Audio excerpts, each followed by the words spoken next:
아닌 것 같죠? 어떻게 이렇게 한 가정에서 다른 생각을 가지고 관점을 가지고 목장 사역을 하는데요. 그런데 또 저는 그런 남편의 모습을 보면서 또 감사한 부분이 너무 많습니다. 제가 아침에는 좀 간단히 그 가정교회에 대해서 말씀을 드리려고 합니다. 물론 벌써 열심히 오랫동안 이렇게 목장 생활을 하시고 목자 헌신을 하시고 있었기 때문에 다 알고 계시겠지만 가정교회라는 게 무언지 저는 잘 몰랐습니다. 저희 교회에 와서 말씀드렸듯이 목장이라는 그런 타이틀을 들었을 때 좀 이상한 생각이 들었었고요. 하지만 무언가 다르다는 건 계속 느끼고 있었어요. 기존 교회에서 제가 봐왔던 여러 신앙인들의 모습은 말씀은 잘 아는데 삶에서 나타나지 않고, 저는 이제 개인적으로는 저희 이제 고모님들이 많이 계시는데요. 그 고모님들이 교회를 열심히 다니시고 다 집사님, 권사님인데 가정에서나 가족들하고의 관계에서나 사람들과의 관계에서 이렇게 은혜가 되지 못하는 모습을 많이 봐왔습니다. 그런 걸 보면서 아니, 하나님 말씀을 이렇게 저렇게 많이 아시고 기도도 얼마나 잘하시는지 몰라요, 저희 고모님들은. 그런데 어떻게 이렇게 상처를 주는 말만 하실까? 어떻게 이렇게 가족 안에서 그 모습이 나타나지 않을까 하는 그런 궁금증도 많았고 갈증도 많았습니다. 근데 우리 목장은 벌써 많이 경험하셨겠지만 이렇게 주일 예배에 와서 잠깐 좀 거룩하게 보이고 사람들 앞에서 기도를 잘하는 모습을 보이거나 이걸로 해결되지가 않습니다.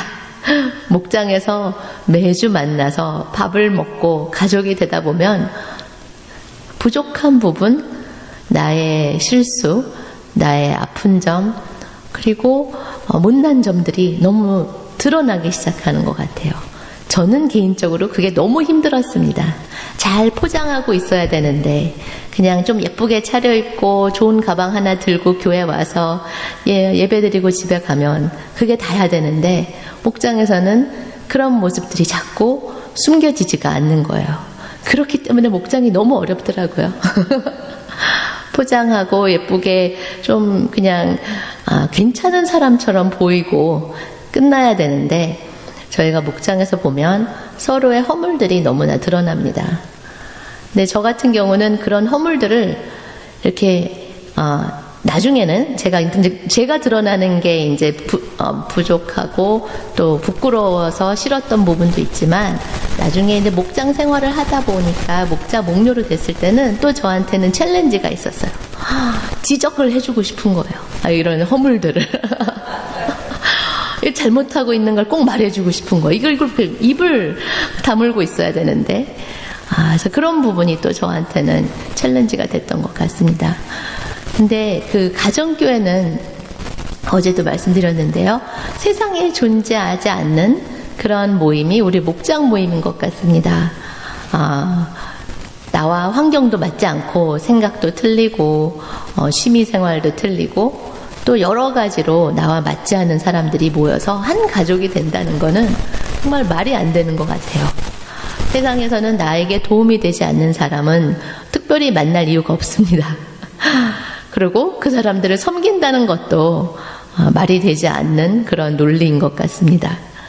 그런데 우리 예수님이 또 하나님이 저희에게 이런 교회를 주시고 정말 예수님의 그런 지체가 된 우리 교회는 그냥 믿는 사람들끼리 모여서 물론 이런 친교와 여러 가지 믿음의 신앙 훈련을 하지만 하나님을 모르는 사람들을 만나게 하시는 게 저희 교회의 존재 목적입니다. 저와 저희 남편이 그랬듯이 저희 같은 VIP들이 와서 하나님을 배울 수 있는 거는 듣고 보고 하는 듣고 읽고 하는 거라는 좀 리미테이션이 있죠. 그런 게 목장을 통해서 사람들이 삶에서 하나님의 말씀을 적용하려는 그런 애씀과 그런 노력을 통해서 보여지는 것 같습니다. 우리 교회의 존재 목적 마태복음 28장 18절에서 20절 교회의 사명은 제자를 만드는 것이다. 대상은 모든 민족이고요. 방법은 가서 세례를 주고 가르치는 것이다. 영혼 구원하여 제자 만드는 것이 교회의 궁극적인 교회의 목적입니다. 저희 교회의 그 주보에는 예수님을 이미 영접하신 분들은 다른 연약한 교회를 섬기시길 바랍니다라는 크게 문구가 써 있습니다. 교회의 수평 이동이라고 많이 말씀 들으셨죠? 한 교회에서 상처받았다고 다른 교회 가면 달라지는 거 없습니다. 그런 교인들을 키우는 여러 이런 교회의 현실 속에서 우리 가정교회는 정말 하나님을 모르는 사람들이, 예전에는 VIP라고 하지 않고요, 하자분이라고 했어요. 하나님의 자녀가 되실 분. 근데 또 하자분이라고 하니까 내가 하자 있는 사람이냐고 싫어하시는 분들이 있어서 VIP라는 그런 명칭으로 바꿨는데요. 예수님이 그 두 번째는 가정교회 네 기둥 중에 첫 번째는 교회의 존재 목적이 영혼 구원하여 제자 삼는 것이었고, 두 번째는 예수님의 제자 훈련 방식을 배우는 겁니다. 예수님은 제자들하고 사역을 하실 때 지식을 전달하시기보다는 지식을 배양하셨습니다. 키우셨어요. 정말 아무런 자격도 능력도 없는 베드로 같은 사람도 예수님은 본인이 삶에서 또 이렇게 보여주시면서 그렇게 사역하시면서 현장 실습을 시키신 겁니다. 사실 목장도 그렇습니다. 목장도 현장 실습인 것 같습니다. 어제 말씀드렸듯이 목장은 벌써 잘 이렇게 꾸려진 구조가 아니라 서로 부족한 부분을 계속 부딪히면서 지지고 볶는다고 하죠. 지지고 볶으면서 나의 연약함이 드러나고 나의 부족함이 드러나면서 연습하는 과정인 것 같습니다. 목자, 목녀인 저희도 그렇지만 우리 목원 식구들도 다른 것과 이해하는 것과 덮어주는 것, 또 사랑하는 것, 이런 걸 연습하는 과정이기 때문에 그 과정이기 때문에 이게 완벽하지 않고 어려움이 나타나는 것 같습니다. 세 번째로는요, 에베소서 4장 11절 말씀에 성경적인 사역을 분담시킨다. 이게 이제 가정교회의 그 세 번째 기둥인데요. 성경적인 사역은 목회자는 성도들을 준비시키는 그런 역할을 하시고요. 우리가 저희 교회에서는 이제 목장 사역 하나, 교회 사역 하나 이렇게 얘기를 하고 있어요. 그래서 이제 목장에서는 목장 식구들이 각자 사역을 분담합니다. 말씀을 요약하는 사역, 연락하는 친교 사역, 또 선교사님과 연락하는 선교 사역, 이런 식으로 목장에서 사역을 분담해서 같이 만나고 있고요. 또 목장 식구들이 교회에서 구경꾼이 되지 않게 하라, 이런 말씀을 이제 교회에서 많이 합니다. 구경꾼이라는 거는 예배를 이렇게 드리러 나의 마음을 가지고 예배를 드리는 것보다 그냥 예배를 보러 오는, 그쵸? 예배를 보고 지금 찬양을 제대로 하고 있나, 목사님 넥타이 색깔은 왜 그래요? 이런 생각을 예배를 보러 오는 그런 관점에서 예배를 드리는 자의 자세로 변하기 위해서는 교회 사역에 또 이렇게 인버브시키는 것이 가장 좋은 방법인 것 같습니다. 그리고 또 마가복음 10장 42절에서 45절 말씀에 섬기는 리더십.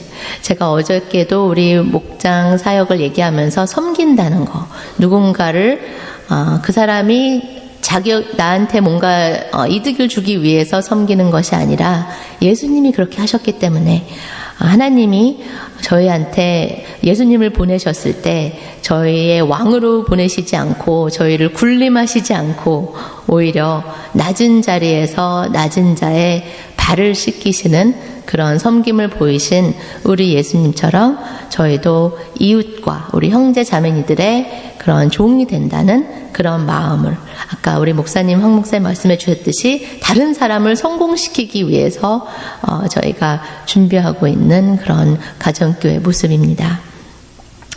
가정교회에 또 세 가지 축이 있다고 하는데요. 세 가지 축 중에 가정교회는 가족 공동체를 경험하는 목장이 있습니다.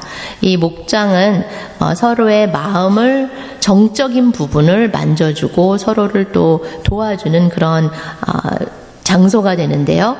목장에서는 저희 같은, 남편과 저희 같은 VIP들이 예수님을 알아가고 싶다라는 마음이 우선 드는 것 같아요. 목장 안에서 무슨 성경 공부를 하는 게 아니지 않습니까? 근데 목장 안에서는 예수님이 하나님이 계신가 보다. 이 사람들이 왜 나한테 아무 도움이 안 되는 나한테 잘해줄까 하는 그런 궁금증을 주면서 불신자가 예수님을 바라보게 되는 그런 장소입니다. 또 하지만 믿는 사람들한테는 벌써 예수님을 영접하신 분들한테는 삶이 바뀌는 장소인 것 같습니다. 목장에서는 그분들은 벌써 영접을 하셨고요.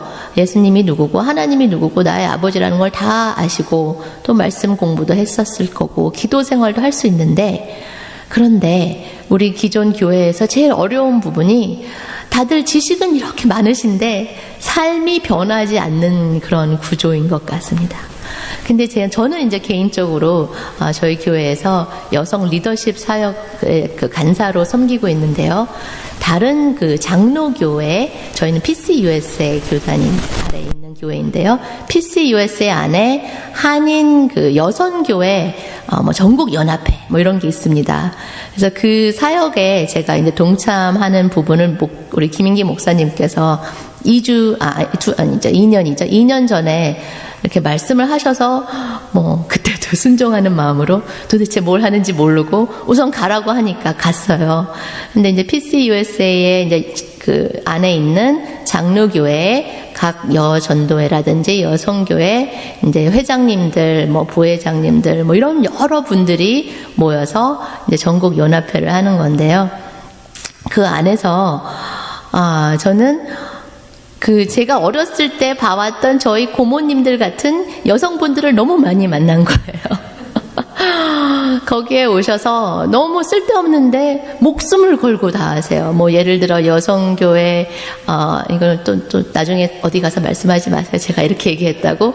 여성교회 30년의 역사 해가지고 PCUSA 여성교회 1대 회장부터 이렇게 사진 막 만드시고 하는데 이 사진 밑에 문구가 어떻게 들어가야 되냐고 그걸 가지고 이분들이 막 서로 논쟁을 하시고 여러 가지 그런 정말 불필요한 일에 에너지를 너무 많이 쏟고 계시더라고요. 근데 제가 이렇게 다른 교회 가서 간증을 할 때 느끼는 건데 그 에너지, 그 하나님을 다 사랑하시거든요. 이분들도 예수님을 너무 사랑하시고 이게 진리라는 걸 알기 때문에 이렇게 열심히 사역을 하시는데 그 각 교회에 이분들의 그 사랑과 그 열심을 영혼 구원할 때 쓸 수 있는 구조가 되어 있지 않은 것 같습니다. 그 여성교회라는 그런 모임에서도 이렇게 좀 추상적인 걸 많이 얘기하시고 뭐라 그러죠? 그 prison 이런 제일 같은 그런 사역을 해야 된다 이렇게 하시지만 삶 속에서 이런 관계 속에서 나타나는 이런 방법이나 이런 생각을 전혀 못 하시는 것 같아요. 근데 진짜 그 목장은 그런 믿는 사람들, 벌써 예수님을 영접하신 분들의 삶이 정말 바뀔 수 있는 그런 환경이라는 걸 저는 확신을 합니다. 두 번째 가정교회의 세 축은 첫 번째는 목장이었고요. 두 번째는 체계적인 삶 공부입니다. 그러니까 기성교회 다니시는 분들이 저희 목장을 오시면은 이제 목장은 구역 모임이라고 생각하실 때도 많고요. 또 목장에서는 말씀 공부를 해야 된다고 생각하시는 분들도 있으시더라고요.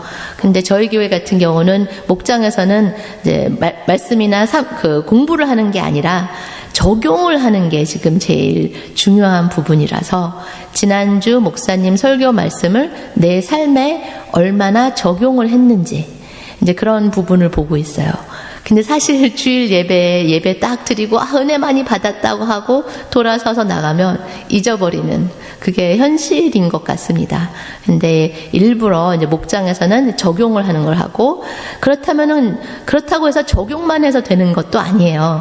저희 남편도 아까 잠깐 간증을 했었지만 사업이 실패해서 시간이 많아서 한 것도 있지만 삶 공부라는 거, 이런 말씀의 삶, 제자의 삶, 생명의 삶, 여러 가지 삶 공부를 통해서 그때는 정말 목사님이나 강사님들이 인도하셔서 말씀 공부를 하는 건데, 또 말씀 공부가 그냥 머릿속에서 끝나는 게 아니라 이게 나의 삶에서 어떻게 적용돼야 되는지 그런 부분을 이제 배울 수 있는 삶 공부입니다. 불신자의 경우에는 삶 공부를 통해서 복음을 깨닫게 됩니다. 저도 생명의 삶을 들었을 때 그때 죄에 대한 강의를 하셨는데요. 그때 처음으로 내가 죄인이라는 거를 정말 처음 느꼈던 것 같아요. 그 전에는 내가 왜 죄인이야. 이 정도면은 너무 잘 살고 있고 남한테 해 끼치지 않고 도둑질 안 하고 나쁜 짓 안 하는데 내가 왜 죄인일까, 그런 생각을 많이 했는데요. 저 같은 VIP나 불신자는 이런 삶 공부를 통해서 그런 복음을 깨닫게 되고 내가 죄인이고 예수님이 필요하시다는 부분을 좀 더 이제 배울 수 있는 그런 환경입니다. 또 믿음을 가지신 분들에게는 삶 공부는 말씀에 의하여 삶이 변화되는 것을 보는 것 같아요. 정말 아까 목장에서도 삶이 변화된다고 하는데, 그러니까 말씀을 내 삶에 적용할 수 있는 그런 말씀들을 삶 공부에서 배운다면 목장에서는 그걸 잘 했는지 못했는지, 뭐가 어려운지를 이렇게 쉐어하면서 다시 또 격려할 수 있는 구조입니다. 그리고 세 번째 가정교회의 축은 인간적인 부분을, 의지적인 부분을 만져줄 수 있는 은혜로운 주일 예배입니다. 주일 예배를 통해서 불신자들은 믿음을 결단하게 되는 그런 과정입니다. 아까 말씀드렸듯이 그런 주일 예배가 좀 준비하는 자세가 필요하다는 거를 저희는 이제 목장에서 많이 얘기를 해요. 저희는 교회를 다니시던 분이 오는 목장이 아니고 불신자들이 있는 목장이다 보니까 예배 오는 게 우선 너무나 부담스럽고 이런 마음들도 있으신데요. 근데 미리 와서 준비하는, 그러니까 많은 믿으시는 분들도 꼭 목사님이 저희는 교회에서 처음에 광고를 먼저 하세요. 근데 이제 예배 시작하기 전에 광고를 먼저 하시는 이유가 이렇게 재밌게 말씀하시는데, 출애굽기에도 출애굽, 애굽에서 나간다는 광고를 못 들어서 못 나간 사람들이 많다. 그러니까 광고를 미리 얘기를 이제 하시는데, 광고하시고 찬양하고 이러고 딱 이제 기도하시려고 눈을 뜨면 갑자기 교인들이 이렇게 꽉 차 있다고 하시면서 늦게 오지 말고, 그렇죠? 일찍 와서 준비하는 그런 예배의 모습. 그리고 그런 예배를, 아까도 예배를 보는 게 아니라 내가 예배를 드린다, 그런 마음으로 할 수 있는 그런 부분이 정말 믿음으로 결심할 수 있는 그런 과정인 것 같습니다. 그래서 또 저희 교회에서는 헌신대가 이제 앞에 있어요. 그래서 예배가 다 끝나고 나서 말씀 전하시고 이렇게 축복기도 축사하신 다음에 이제 마지막 찬양이 될 때 헌신할 마음이 있는 사람들이 나와서 헌신할 수 있는 헌신대가 있습니다. 그런데 불신자들은 물론 안 하죠. 저기 뭘까? 왜 저기 앞에 나갈까? 하는데 이런 것도 연습의 한 과정인 것 같습니다. 내가 그냥 나 혼자서 말씀을 듣고 은혜 받은 것이 아니라, 그러면 이 말씀을 저는 이렇게 적용하겠습니다. 이번 주는 이분한테 전화를 해보겠습니다. 아니면 저는 이 기도가 필요합니다 하면서 이렇게 의지적으로 몸으로 나와서 헌신할 수 있는 헌신대가 있습니다. 제가 어제 우리 집사님이 집을 오픈해 주셔서 이렇게 운전해서 왔다 갔다 하는 그 과정 속에 집사님하고 많은 대화를 하면서 정말 이게 저희 교회뿐만이 아니라 모든 이런 가정교회에서 하시고 있는 이런 여러 가지 목회 과정과, 저는 목회를 한다고 생각을 한 적이 없었는데요. 목장이라는 사역을 할 때, 그때 어디죠? 휴스턴에 있는 그 컨퍼런스를 갔을 때 목자들도 목회를 한다, 이런 말씀을 들었을 때 깜짝 놀랐어요. 내가 목회를 하는 거였나?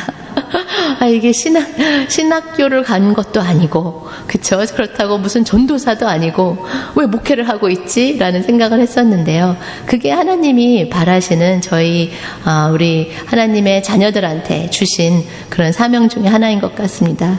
근데 목회를 한다고 해서 좀 거창한 게 아니고요. 그냥 저희 삶에서, 우리, 예수님 모르시는 분을 만났을 때 밥 한번 대접하는, 야매를 한번 끓여주는 그런 작은 섬김으로부터 그게 바로 목회인 것 같습니다. 저는 개인적으로 좀 이렇게 성격에 결함이 많은 사람이라, 업앤다운이 많은 사람이었어요.